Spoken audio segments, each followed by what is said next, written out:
Hi guys, welcome back to another video of Alen Recaps. Today we talk about a lonely girl takes strangers to a hotel every night in the American thriller drama movie called Lost Girls and Love Hotels.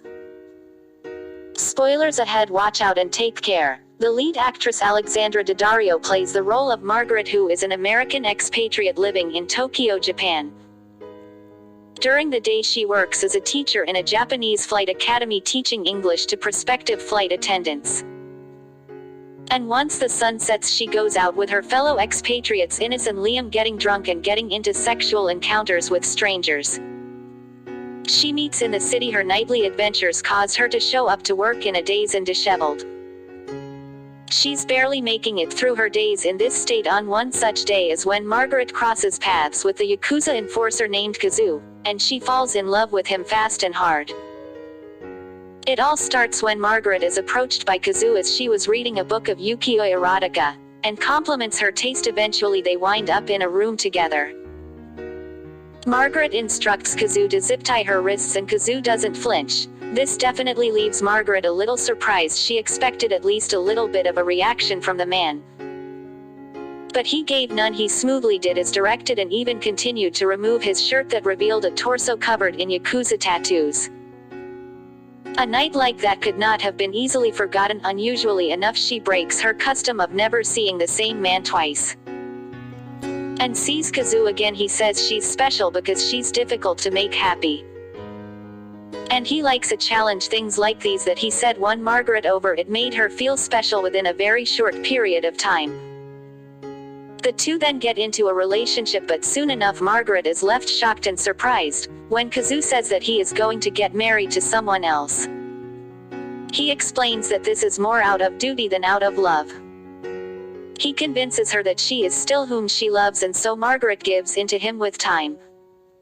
She opens up to Kazu and confides in him. She tells Kazu that she does not have a family. Her father left when she was a child, and her mother passed away from cancer not too long after. All she has left is a brother, who happens to be schizophrenic. She says she came to Japan to be alone. And just like that, as each day passed by, the two only got closer. But of course Margaret seemed to be way more attached and love-struck than Kazu was. He was after all already engaged and to be married. Margaret knew this and still kept letting herself get closer to the man. On the day of graduation from Margaret's students at the flight academy, Kazu asks Margaret to spend the entire day with him in Kyoto. Margaret was a little bit hesitant to skip graduation, but she goes when Kazu says he will not get another day to spend time with her. And so they take the train. He takes her to the Kiyomizu-dara temple and shows her the Buddha womb, a stone that is illuminated at the end of a pitch-black tunnel. Kazu explains the symbolism of being reborn to Margaret, hoping to let her go over trauma, but she doesn't seem to understand or make sense of it. It leaves her unaffected. On their way back to Tokyo while Margaret is sleeping, Kazu leaves the train. When Margaret wakes up, she's lost and desperate to find Kazu. They don't ever really give us an explanation of why Kazu left, of course. There's the fact that he was about to get married, but why did he continue doing this with Margaret for all of these days, if he was just going to leave eventually?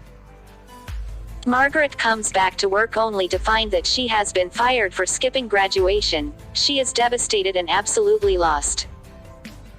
Never would she have imagined taking a day off would lead her to getting fired. She barely made it through with what little she was making from this job.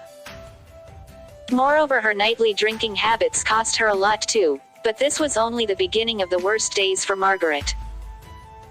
Right after losing her job, she is hit with another disappointment when her best friend Ines reveals that she is leaving Japan.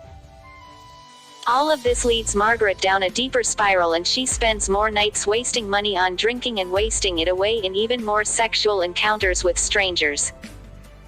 On one such night, Margaret believes she got lucky when she finally spots Kazu with his family. She follows him into a love hotel. Kazu eventually catches sight of her and reprimands Margaret for following him, and tells her that nothing can happen between them. Margaret persists and tells him that she loves him. Surprisingly for the both of them, he gives in. They sleep together one last time before he sends her away. By now Margaret had hit rock bottom when she finally got a chance with Kazu. She had so much hope. But now she returns home devastated. She gets home and finds an eviction notice plastered on the door to her tiny abode.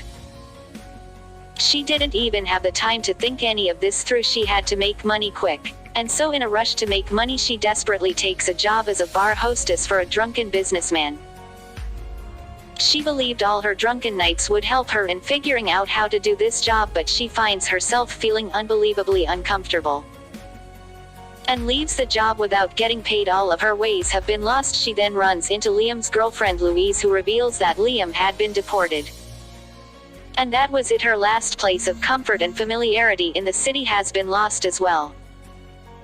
After getting a few drinks with Louise, she roams the city drunk. She wanders around aimlessly until she takes notice of a strange man following her and asks him to take her to a love hotel. Her situation had truly brought her down to her worst. She strips naked and lays on the bed, making herself completely vulnerable to the stranger.